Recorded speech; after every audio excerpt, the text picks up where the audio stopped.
సిరియన్లు ఇజ్రాయేలీల మీద దండెత్తినప్పుడు తన ప్రజలను వారికి అప్పచెప్పాడు, శత్రువుకు అప్పచెప్పాడు. ఆయన సిరియనులకు అప్పచెప్పాడు.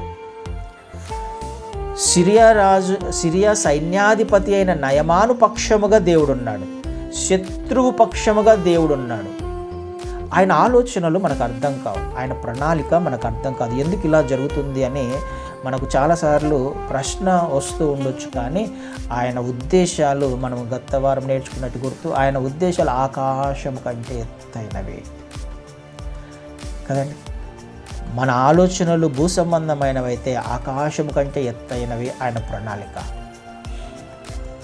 శత్రువు చేతికి తన ప్రజలను అప్పచెప్పాడు, శత్రువు పక్షముగా ఉన్నాడు.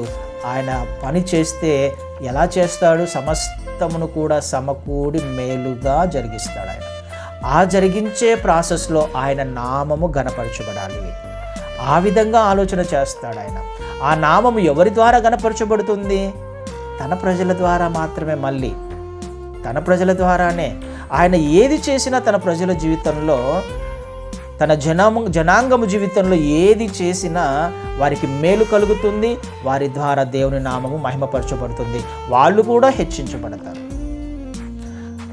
అది ఆయన ప్రణాళిక, ఆయన ఉద్దేశం అది.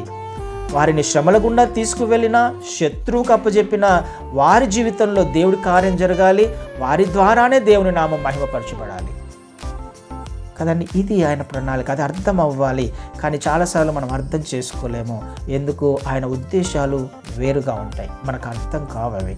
ఆ పరిస్థితులలో మనకు అర్థం కావు, కానీ ఉన్నతమైన ఉద్దేశాలు ఆయనవి.